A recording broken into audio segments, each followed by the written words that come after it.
Okay, the scream of fear, Aaron. How is this different than the taste of fear? I'm Mm, seeing. I pulled up Scream of Fear on IMDb, but I'm seeing a poster for Taste of Fear. What's that's going right. on here? And why are we talking about this for Son of Hammerland? Why are we talking about Scream slash Taste of Fear? Well, because it marks a very kind of important chapter in Hammer that is a deviation from their usual Gothic output.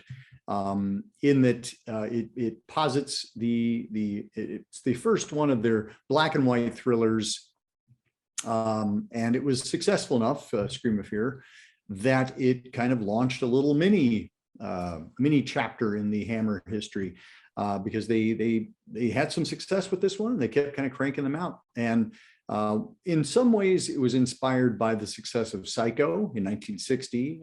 Taste of Fear came out in 1961, hard upon the heels. But then again, I mean, there were a lot of black and white thrillers that came out in the wake of Psycho. This just happens to, in my opinion, be one of the better ones, and it's certainly, I think, one of the best that Hammer ever produced. With regard to the Taste of Fear, Scream of Fear, I'm not sure why they felt the need to retitle it Scream of Fear for the US audiences, unless they just thought that that would be a catchier title to have on the marquee. But it was originally released in the UK as Taste of Fear, and I think it actually en route it was originally titled See No Evil and then Hell Hath No Fury before they finally landed on Taste of Fear. I definitely like Scream of Fear better because there's screaming and there's fear in this movie. I don't know much about the tasting bit.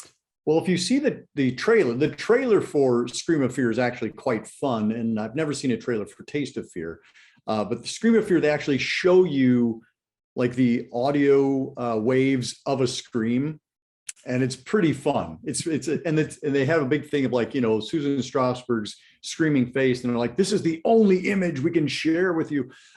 Again, that was very much inspired by Psycho's idea of please don't tell the ending to your friends. The whole idea of you're in a secret club now of those who have seen Psycho versus those who have not. And I think Scream of Fear was kind of following suit with that. Yeah, I just imagine like the whole sound wave thing is like, it's not just horror, it's science. We can quantify the fear. That's right. It's such a lot of fear. So much fear. You can taste it. Thank you. Thank you. No, I'm sorry you didn't get to that one first. I appreciate it though. Someone's got to pick up because I'm not drinking coffee, as we've established. We established that off mic. For those who care to know, this is the first podcast I've done in years where I'm not actually drinking something like water or coffee. So I'm a bit loopy. J&B behind you. Still yet to be cracked open. Waiting for that special occasion. This could be it. This could be the moment. So you responded to this movie, I guess. Like what I take it you've seen. Well, no. I've got questions. You respond to this movie, I guess. So, I mean, anyway, what? You mentioned that there are a lot of kind of thrillers in the wake of Psycho, copycats. That's something, standard in the genre, I guess. What stands out about this one? Why did this grab you? Is it because it's that uniqueness to Hammer Studios, or is it something just intrinsic in the story itself? Or is it both? Like, why this one? Why did this call to you? So specifically, this one called to me, when we were talking about like what we wanted to do for Son of Hammerland, I felt like this was an important chapter to examine. And again, I think it's the first, I think it's the best. I remember I came across this simply because I was a Hammer fan, and I'd gone through the Gothics, and I was like, well, what else do you have? And this one was kind of the top of the heap in a lot of critics and fans' estimation. So I checked it out, and I just I love the twist, but I also love the atmosphere. I feel like after years of watching relatively sedate camera work in the Gothics that Hammer does, many of them directed by Terence Fisher, that this was such a dynamic change. Like Seth Holt and Douglas Slocum, the cinematographer, Seth Holt, the director, they really move the camera. They track it up and down. They're in people's faces. They cut. It's a really exciting means of storytelling. So that was one of the reasons that it resonated with me. That I also I love the twist ending that you couldn't possibly guess. It's like, wait, what? Okay. We'll get to that, because yes, we will. said I have questions. I have many. Yeah. I don't know that it would, as far as plans go, I don't know that it was a very good plan that they came up with. But anyway, we will talk further about that as we get deeper into the podcast. What there's a lot about this movie I love, and some of it is kind of confounding to me, but one of the main things is that I didn't have to wait 2 minutes before the Friday the 13th reference jumped right out at me. It opens with a scene on a lake. Is it in Germany, or is it supposed to be Italy? Because I know they referenced Italy earlier, but it sounded like they were. Was it Switzerland? Okay. Yeah. There's these two gendarmes, I guess, dragging the lake. They're in a rowboat, and they pull a body out, and it's a young woman who's drowned.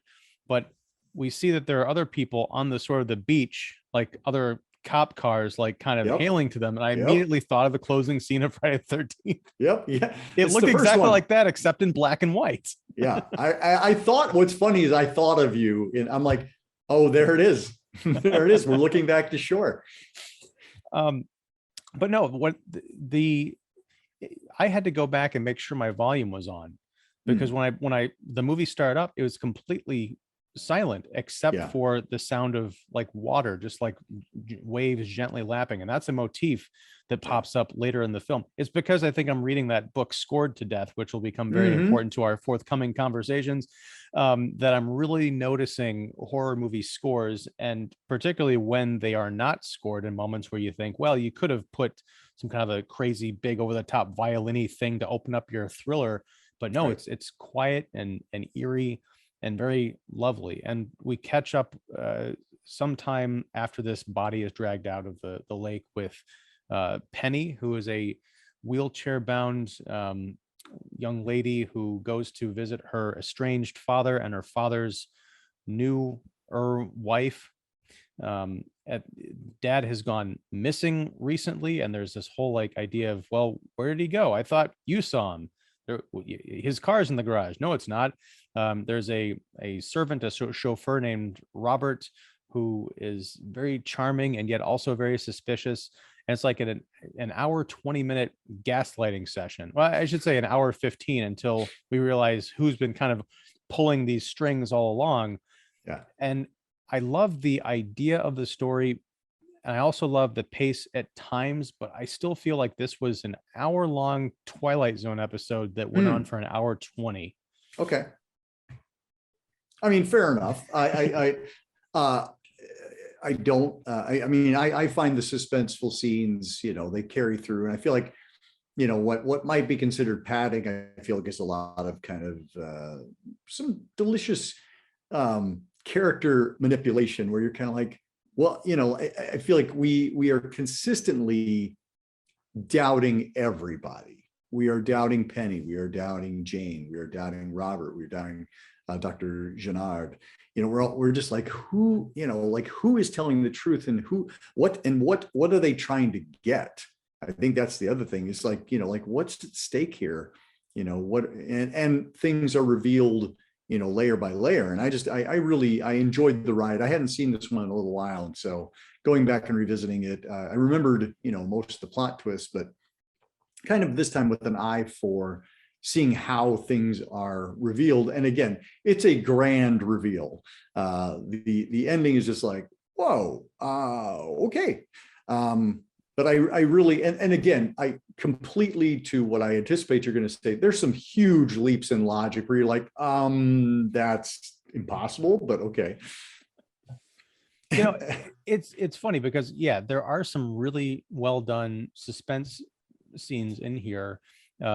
Penny, she sees lights on, and she ventures out into like this kind of a courtyard area between like the main house and the boathouse, I guess. She keeps having visions of her father, either sitting upright in this darkened kind of cluttered boathouse, or in a chair, and his head kind of flops over. It's very, very horrific. And there's other times when she doesn't really experience much of anything, but she'll notice these little kind of details out of place that don't kind of line up with what the people she's staying with have told her about the reality of the situation. So yeah, there is a mystery there. And I think, I am also, the film, in my estimation, is also a victim of my having watched it way too early in the morning. So I think on a second viewing, I might, because I know where everything is going and how it all kind of wraps up, it did feel like padding, especially because there are some scenes that are sort of red herrings. Like, is this going to be scary? And there's other scenes where it's like, oh, this is terrifying. Right. The movie looks great. I mean, it's gorgeous. It's crisp. I picked up a double feature of this, Blu-ray with another movie called Never Take Candy from a Stranger, which is great. Okay. Never Take Sweets from a Stranger is terrific. It's not a thriller so much as it is a drama, but man, it is just great. I'm a big fan of that movie. So good, nice double feature there. Well, it was the only way I could find the movie. Like, I couldn't find well, they it just streaming anywhere. Mill Creek put out a 20 film Hammer box set. I think it's called The Ultimate Collection. You can find it on Amazon or other places if you don't shop Amazon, like I don't.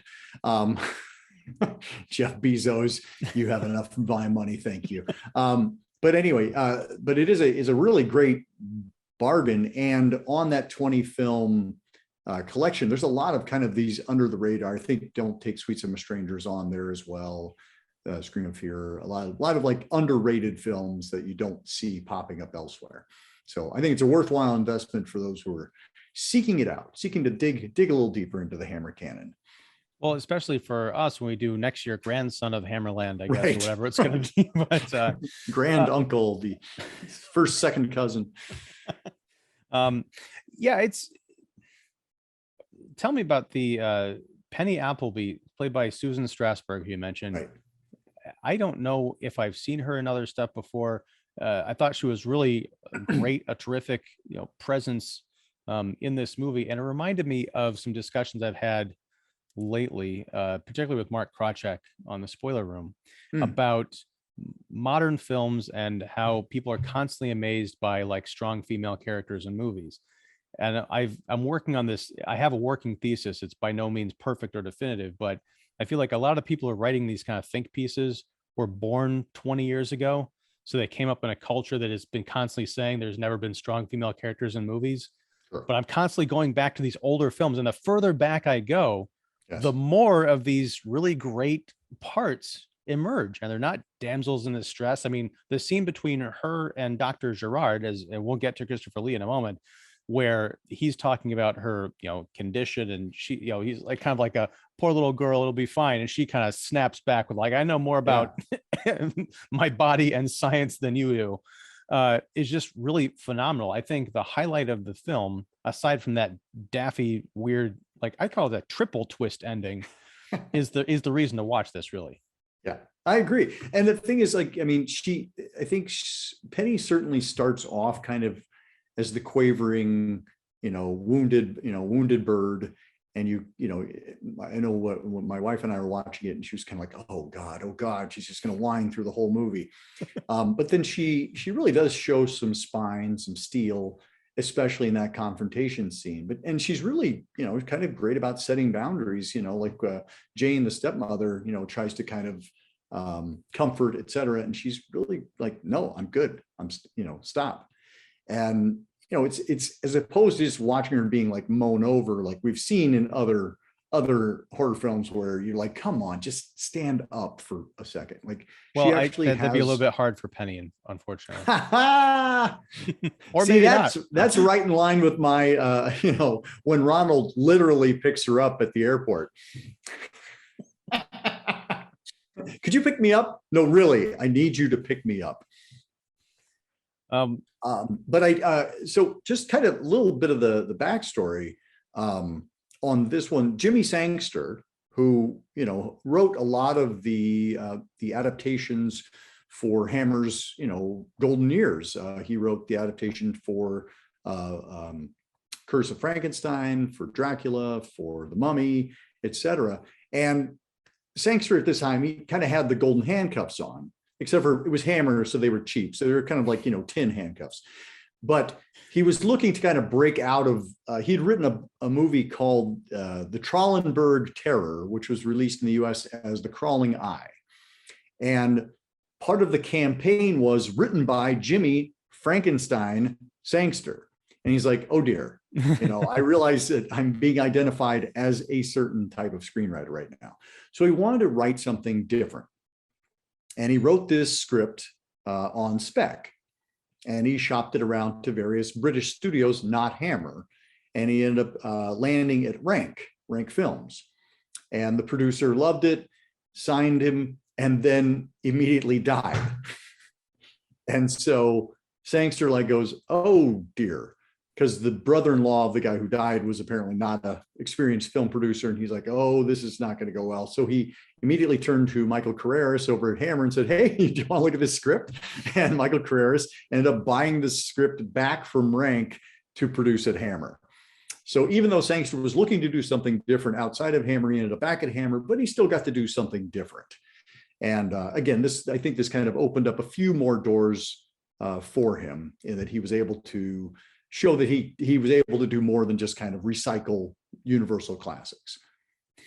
Well, it's also, kind of refreshing that it is a modern movie. It's not like this Gothic set piece, but it still has that same, I guess, kind of atmosphere, that feel. You feel like you're slipping into this other world that you really would like to visit and experience and live in. It's not the set decorated to hell, Dr. Frankenstein's lab or anything like that, or Dracula's castle, but it is. I assume there was a production designer on it, but it all looked like just somebody's house that they found with a really great location. Well, it's funny you say that, because it was Bernard Robinson who did all of those decked out to hell Gothic films as well. But in this case, because it was shot in black and white, he actually had a little bit more, the whole film had a little bit more budget to play with because it was black and white. So they were able to do location shooting, which we rarely see them do anything outside of Bray Park. So they were able to do some location shooting. Again, they were able to do some more intricate cinematography. They were able to build a pool set piece, which is kind of integral to the plot. So Bernard Robinson was able to kind of flex his muscles in a different way as well, to do a realistic setting, as opposed to just building another castle or crypt. Let me ask you about realism, because you brought up that pool. Yeah. You mean the TARDIS pool? I don't know what was going on. I like the idea of the pool, though swimming in it would be terrifying, because it seems like, at first I thought it was just a rectangular fountain, like a base of a fountain.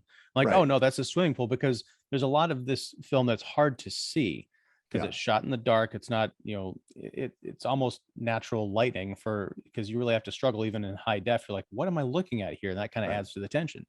But, Robert later in the movie goes diving into the pool because Penny says that she saw something, or she had an inkling, and he goes down there and he kind of swims around and he comes back up and he's like, there's nothing. And then he gets, I don't know, he doesn't get dragged down, but he's almost like, wait a second, there's an entire cavernous dimension to this thing that I spotted out of the corner of my eye. I'm going to back down and have a look. And the TARDIS is the great way to describe it, because I don't know where the hell he goes. Yeah. But he goes there. I was like, wait a minute, I can see the entire pool in the frame right now. And he's looking off in the distance at, there's seaweed and stuff in there. Yeah, it's like, wow, that's quite a pool you have there. Quite a water feature. You spoke about the lighting. Douglas Slocum, who he was the DP on this one. He did the Indiana Jones trilogy. He did Rollerball. He did, he's connected to a lot of really great films. And I feel like this is kind of showing off a different side of him as well. We haven't seen that kind of stark, sharp, edged black and white. We think of, a little bit more robust and colorful. But I really love the look of this film. And I like, you were talking about Susan Strasberg. I really like the performances. I like a lot of the ambiguity that it kind of runs throughout it. I do too. I guess, I don't know. I feel like there's a lot to talk about here, but there's not a whole lot to talk about in terms of the plot, because it's not a long movie. It's like 80 minutes. That's right. And a lot of what happens are things that we've already kind of discussed. exploring around this house, talking to people, lots of conversations. I mean, we'll get to the twist in a minute, but one thing I want to discuss is Penny and Robert kind of develop a relationship beyond just like, hey, I'm going to help you get around. And at one point, they're on these rocks, overlooking this, ocean or whatever, and they start kissing. And then we see we see that the wheelchair is perched, high above, almost like it's sitting on the cliff above the cliff. And it's watching them. Like, that's an odd shot, and it's really cool looking. What's going on here? And a second later, it whip pans over to see Jane, the mother-in-law, watching the two of them. Like, oh, this is very interesting. But it's not something that I expected to see here. It almost felt like a special effect the way it was set up, because in a good way, it took me out of the movie. I'm like, how did they achieve how did they build this shot? Right. No, I agree. And I mean, and there's a little bit of, when you see the movie again, there's a little bit of foreshadowing going on there as well. You're like, oh, wheelchair on the edge of the cliff. Uh-oh.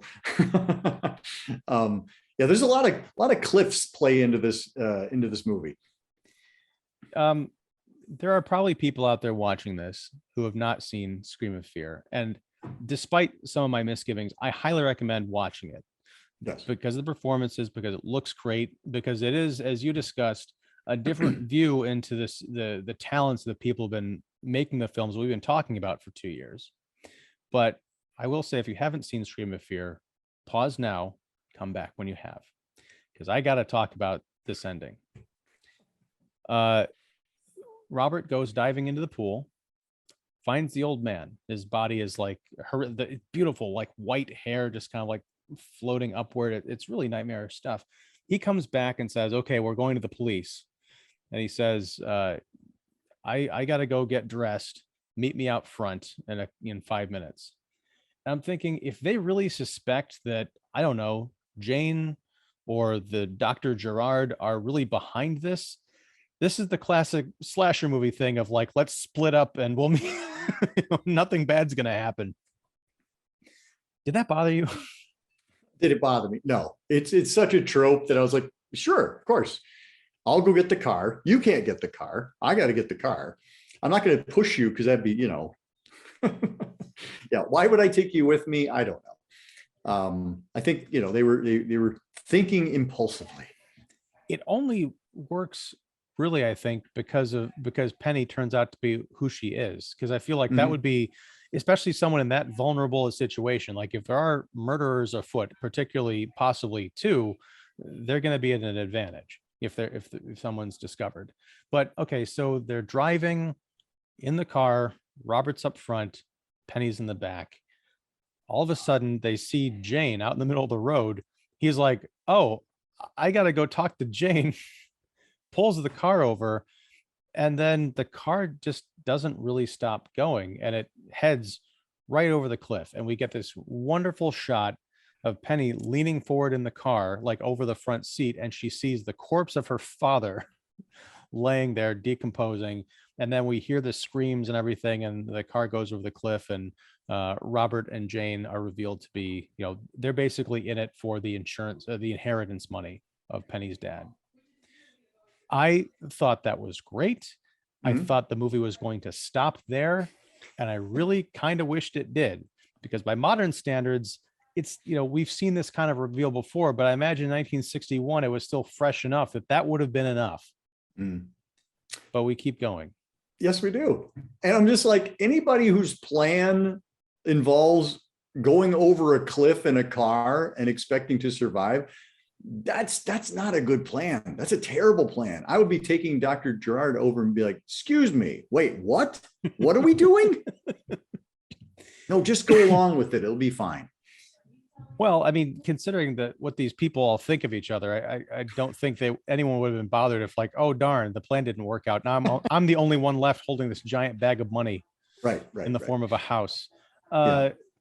But okay, so the next day, Robert and Jane, they go to the authorities. The authorities come to them, and they're kind of separated. He goes out to the scene where they're dragging the water for the car. A nice kind of rejoinder, whatever, to the opening scene of dragging the lake.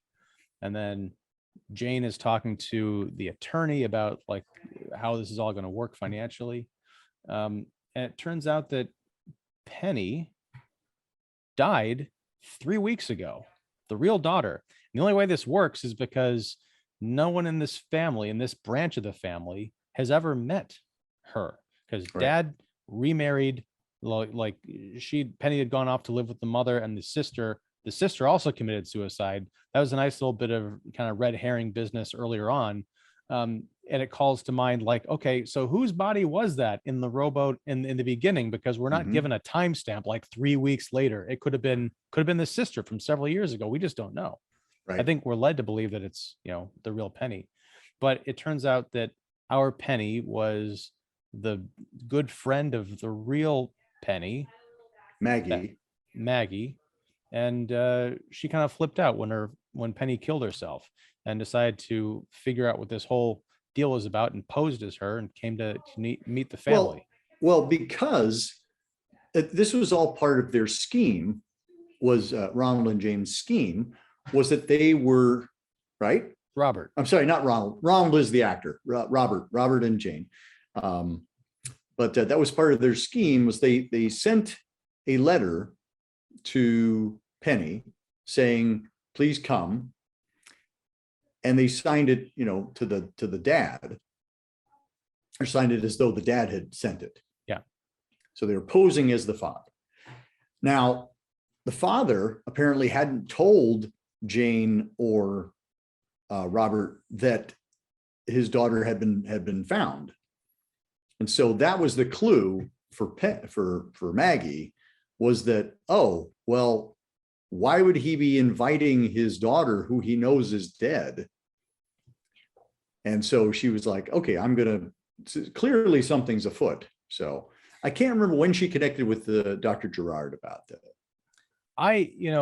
You explaining that, and again, this is because it's the first time I watched it, there's so much exposition. I mean, this makes the end of Psycho, with the doctor coming out and saying, he thought he was his mother, it seemed like something from Sesame Street. There's so much talking, and so talking around stuff, and it makes sense now. Thank you for good. That is part of it. Is you have to kind of like go, wait, so how did this work? But that was the thing, is that they had sent this forged letter because what they were planning to do was kill the old man, and then they were going to drive her crazy or kill her, and in either way she doesn't get the inheritance, not realizing, of course, that the real daughter was already dead. And Dr. Gerard, being friends with Penny's father, I can't remember his name, if he has a name. The doctor? No, not the doctor, her father, if he's always just referred to as her father. I think so. But anyway, yeah, so it is lovely and convoluted. But I think that's what I kind of like about it, is how wackadoo it is. You're like, that's some awesome coincidence you got going on there. Good thing that worked out for you. So do we? Yeah, well, kind of. Why did we ever establish why Penny committed suicide, or was that just a coincidence? Because the letter showed up, I guess, after she was already dead. She just, I guess, had some problems that she couldn't handle. Right, and I don't know why. Well, did her mother pass away? Was that part of it? Her sister did. Because her sister drowned. Right. I have to go back and like listen to the timeline, because the sister died and she was really distraught over it. This is Maggie talking as Penny, so this is probably things that Penny told her, as friends. So yeah, I guess that makes sense. I was just trying to figure out if it had all connected to this whole crazy plot, but no, it was not. It was sort of a I don't think so. I think her death was independent. One thing I wanted to kind of mention, because there's all these, I think it's great that we have like this motif of water running throughout. And I don't know of many other Hammer films that actually have a theme in this way, where water plays so heavily. I mean, it opens with the lake, and we have the swimming pool, and we have the cliffs, and they're just all of these kind of water motifs throughout, which I find really kind of fun. So the film, it's often referred to as Hammer's Psycho. but really, if you look at the inspiration, it actually goes back to 1955, which is the French film Les Diaboliques. I don't know if you've seen that one, but it's directed by Henri-Georges Clouzot.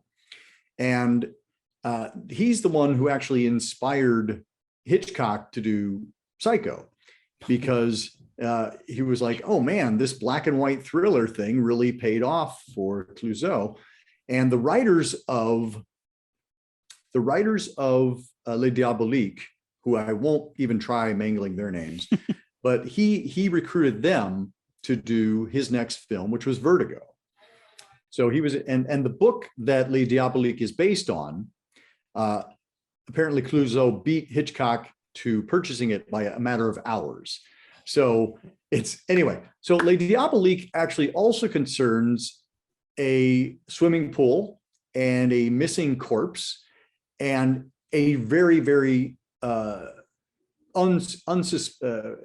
you can't guess the twist ending. So that, I think, is more Sangster's inspiration, as he's looking more at Les Diaboliques. And what's kind of fun, you mentioned the use of diegetic sound at the beginning where there was no score. The only music in Les Diaboliques is at the very beginning during the opening credits. There's no music for the rest of the film. Wow. Whereas for Scream of Fear, it's the reverse. There's no music in the beginning, and then there's music playing throughout. So it's actually kind of a fun mirror image of Les Diaboliques. But I highly recommend checking out Les Diaboliques. It's a really terrific thriller. And again, it's got another ending that you're just like, okay, didn't see that coming. Sold. And that's the thing. I guess there's Psycho allusions, or people could compare it to Psycho because of the time it came out, and it's in black and white. And to me, the most striking resemblance between the films is the lady in the wheelchair, right. You know, kind of sitting up above everything and sort of removed, and you're never quite sure what's going on. But as far as like the twist on the twist, everybody's found out, right? Pretty much at the end.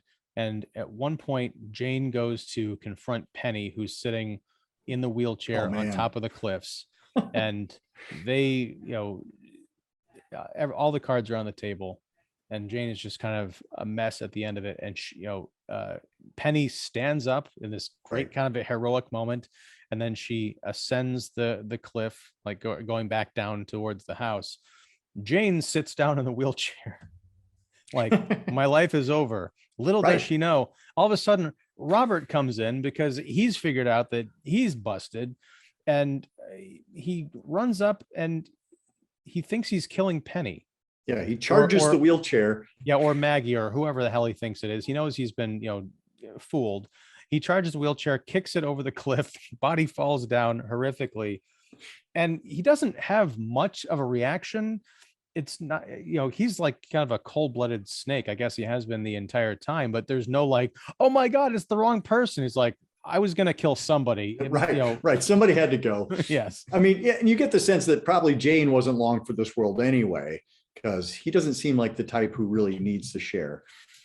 But yeah, I love because you're right. He pushes it over and he just like goes, oh, when he sees Gerard and Maggie standing there, you're just like, yep, I'm caught and I messed up. But the thing that bugs you, yes, when Penny reveals how she got out of that car. She's like, as the car was going over the cliff, I opened the door and got out, or rolled out. I'm like, no. Is that what she says? I thought she said that she got out after it landed, but either way, it's a ridiculous no plan. She got out in midair like a James Bond movie. No, I think we're meant to believe that as the car was like, before it had gone airborne, she kind of like tumbled out of the side. Okay. I'm like, even then she would have had like scratches, bruises. She might have been in a wheelchair for real. Right. Okay. I like that better than thinking that she went over the cliff and was fine, which was actually the assumption I'd been operating under. Like, that's a bad idea. You should get out of the car now. But at the end of it, when Robert realizes what he's done, you hear a voice off screen saying, Monsieur Robert, will you come with me, please? Right. I'm like, oh, it's the cops. They showed up and they've witnessed this horrific crime, so he's going to jail. But no, it was the doctor. Yeah. And Robert just kind of like ascends down the cliff back to the house and kind of like walks past the doctor. I'm like, where is he going? Right. Does the doctor have the authority to arrest him or something? I don't know. I feel like the cops, well, maybe I feel like the police were there. I thought it was, are you sure it was Gerard who said? I'm pretty sure it was him. Okay. Well, I thought it was the officer who'd been questioning Robert up until that point. Well, because there was a voice off screen. Right. And I was like, oh, that's probably the cop. But then when you see him walk down towards the house, he walks past Dr. Gerard. And I didn't notice if there were other people there, because I think I was still scratching my head. Yeah, me too. I would have to go back and look. But it just seemed like an off, because I know he's not getting away with this crime, but at the end, it kind of looked like he got away with the crime. And I push and I walk away. I wanted to just I realized we're running toward the end here, but I wanted to throw out some of the other titles that people might want to check out, because I think this is the only one of these thrillers that we're going to be talking about this year. And as you pointed out, I mean, this is less psycho. There are other films like William Castle's Homicidal, or Francis Ford Coppola's Dementia 13 that are much more blatantly inspired by Psycho. But some of the other black and white thrillers from Hammer, and a lot of them were actually scripted by Sangster. There was Maniac from 1963, Nightmare and Paranoiac, both from 1964. The Nanny and Hysteria, those were both 1965. And then they switched to color. They did a few more of these thrillers in color. Die, Die, My Darling, Crescendo, Straight On Till Morning, and Fear in the Night. And I think those are all worthwhile to varying degrees. So you've seen all of them? I have seen all of those, yeah. Wow. I guess because we talk about genre films all the time. So I guess it's kind of the same thing as if you had just listed off, a dozen slasher movies. I wouldn't have been surprised that you saw those, but I don't know. Are they all different enough to recommend in their own right? Because I'm like, how many twists and double crosses can you stand? Well, I think there's a lot of noir and crime, and it's like I feel like, yes, there's enough differences between them. You're not going to confuse them. You're not going to be like, oh, there is that same thing again. Sangster's he's a talented screenwriter. He does repeat himself a little bit at times, I'm sure. But I think he does enough to kind of keep them separate. And the performances are great fun. Paranoiac, and I believe Nightmare. I could be wrong. I think those both feature Oliver Reed.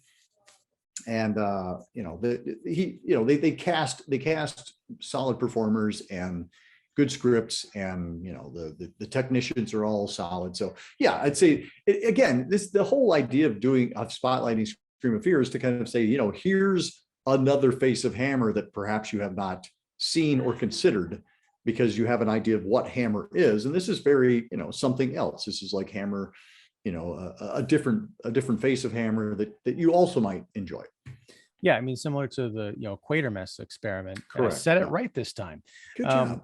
Thank you. But no, one thing I don't want to brush over before we go is Ann Todd, who plays Jane. Oh, sure. Yeah.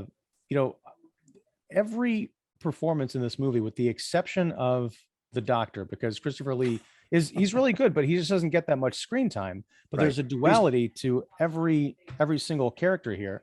And the whole time you're watching Jane, you're like, is she evil, or is she just being misinterpreted by the daughter-in-law that she never got to know, and she's being blamed for problems in the family? Right. But at the very end, I'm just wondering who instigated this whole plot. This feels like Robert came to her and said, hey, I know how we can get really well, and I'll love you, baby, for a little while until you go over the cliff. Because she genuinely I felt bad for her at the end when she got caught, because she's like, I never quite meant for all of this to happen. And it's almost like this is the first time when she realized what she had done to these people. That's a great observation. I get the sense that, it was much more Robert's idea than hers. And that he may have been scheming all along to say, okay, if I have an affair with you, and then I bump off the old man, I bump off her, make her go crazy, then, you'll get the money, and then I'll bump you off, and then I'll have the money. Because it seems like he does not come from he seems like he might have come from a lower class and is, kind of like scrapping his way up. I mean, he's working as a chauffeur to this rich family. So I can see him kind of having that desire to climb. But yeah, I think Ann Todd is terrific. I think Ronald Lewis as Robert is also quite great. 1961, he also did Mr. Sardonicus, which is a really terrific William Castle film. Have you seen that one? No. So I've heard of it, but yeah, Mr. Sardonicus, it's the gimmick for that one. Castle was famous for his gimmicks. The gimmick for that one was that toward the end of the film, William Castle himself came on screen and said, so what do you think? What should be the fate of this character, this or this? And the audience would hold up their sign saying, should he be punished or not? And William Castle knew that the audience would be like, yes, punishment. So he never shot like an alternate ending. He's like, nope, they're all going to say punish him. And so that's the ending we'll shoot. But anyway, that's Mr. Sardonicus, and Ronald Lewis plays the one of the lead characters in Mr. Sardonicus, which came out the same year. Well worth checking out as well. Well, that's the thing is, I was not familiar, aside from Christopher Lee, with I think any of the leads in this movie. Mm-hmm. And at the end of it, I was like, why don't I know these actors more? They're all really great. So Susan Strasberg is actually the daughter of Lee Strasberg, who is one of the progenitors of the Method. Yeah, the Method School of Acting. And so she was kind of like, acting royalty.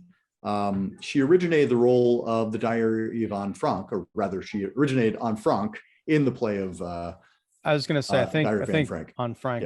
Yeah, she didn't play the diary. No. She didn't play the diary. Oh, yeah, Anne Frank was definitely the first person to play Anne Frank. But she played it on Broadway. And then for genre fans, you can see Susan Strasberg in The Manitou and A Bloody Birthday. So she did, and she also did like episodes of Night Gallery and Tales from the Dark Side and things like that. So she has a genre stripe to her. Do you know if the dad had worked out this whole method thing before raising his daughter or after? Because I would be horrified to think, oh, Father, I've got this lovely part coming up in a movie where I'm in a wheelchair. A wheelchair, you say? Mm-hmm, mm-hmm. Well, apparently Strasberg's wife, Susan's mother, was on set and was just a holy terror. Like she would be like, she would apparently shake her head like no, as in like that was a bad take. To her daughter or to other people? To her daughter. Oh. And her daughter would be like, can I do another one, please? So apparently it wasn't the healthiest of relationships. Well, that makes me appreciate the scene with the doctor at dinner even more, because I feel like she was probably talking to her mom at some point, like she finally is standing up to an adult. Leave me alone, Mom. I'm working here. Can we talk about Christopher Lee? I mean, Christopher Lee is basically cast to be Christopher Lee, because you think, oh, well, clearly he's the bad guy because it's Christopher Lee. He's basically just a red herring, and he's saddled with a questionable French accent, shall we say? Very questionable. He felt like a Brit who was raised part-time in France. Yeah. I love how like nobody else is even trying to do anything accent-wise.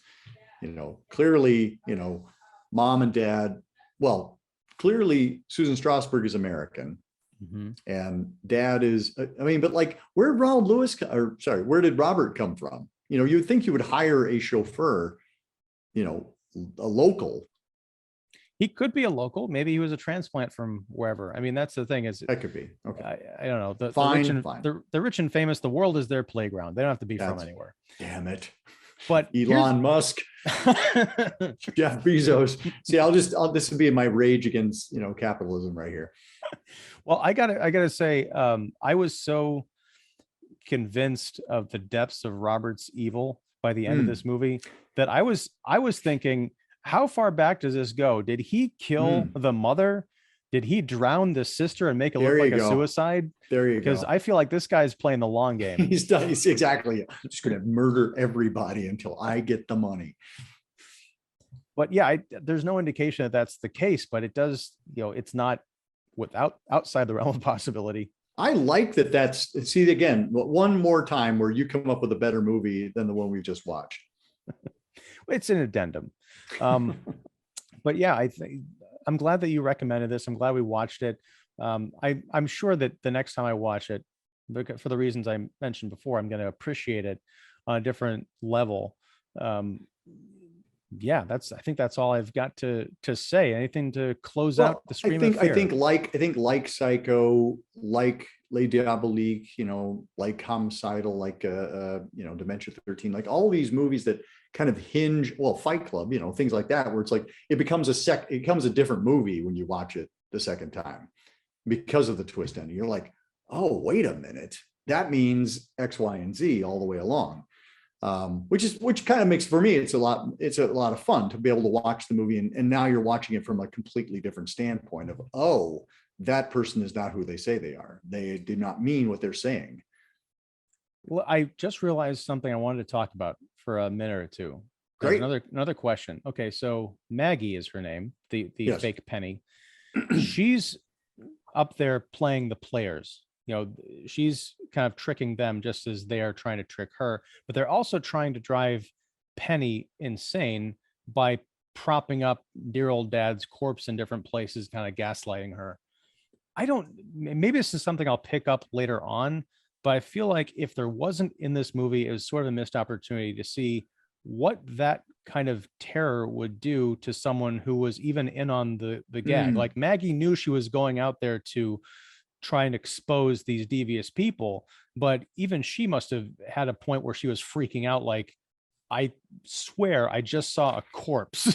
Right. And right. even having the wherewithal to say, I just saw my dad's body. Trying to keep her story straight throughout all this ordeal. Here's the question. I don't know that they're actually trying to drive her crazy. What they're doing is they're creating a scenario in which she seems crazy. Sure. She's claiming to see things that aren't there. So, in some ways that's actually easier to do than actually driving somebody crazy, because you don't know what their mental capacities are.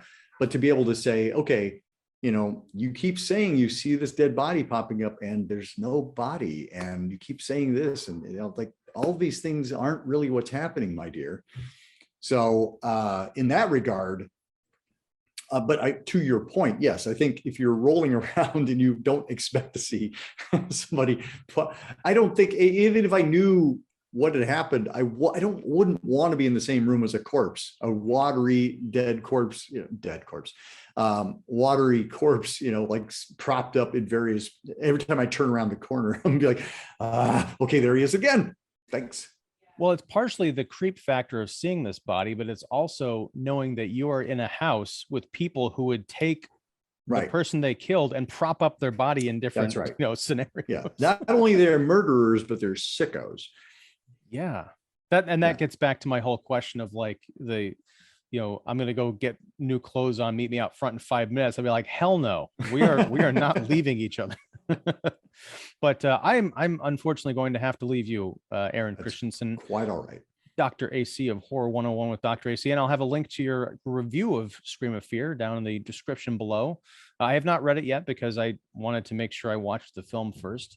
But I'll definitely check it out, and everyone else should out there as well. And check out your site and subscribe to this channel and give the thumbs up and all that good stuff. And I'm going to put you on the spot again, Aaron. Did you come prepared? Do you know what we're talking about for May? I don't remember what we're talking about for May, but I remember it's 1962, right? Well, so that right now it's 2022, so you're a little bit off. I'm gaslighting you. Why do you do this to me? Here we go. The Son of Hammerland roster, as recorded by. So, this is going to be good. We're going to see Curse of the Werewolf in May. Okay. And you've never seen this, right? No. You've not seen the Hammer Curse of Now, have you seen Lon Chaney's The Wolfman? No, I've seen bits of it. This is gonna be another one of those. Like I think I mentioned before, the only Universal picture like monster movie I've seen Was Dracula and Frankenstein when we watched them last year. And before that, Bride of Frankenstein. Got it. Right. So, yeah. Okay. So this is all pretty much all new to me. Yeah. Okay, cool. Well, I mean, the good news is that it's not really a remake of The Wolfman at all. It's more a remake of The Werewolf of Paris, or rather an adaptation of The Werewolf of Paris. So it's a completely different story. Okay. Well, I haven't seen a Werewolf in Paris. I didn't even see an American Werewolf in Paris, which came out in the late 90s. Yikes. But I will see you next month, and we'll be talking about the Curse of the Werewolf? Curse of the Werewolf, starring Oliver Reed. Awesome. Who we name dropped earlier in this we just talked about. Yeah, it's perfect. All right, sir. Thank you very much. And yeah, I'll catch you in a month. Keep screaming. Ah! How was that? That was good.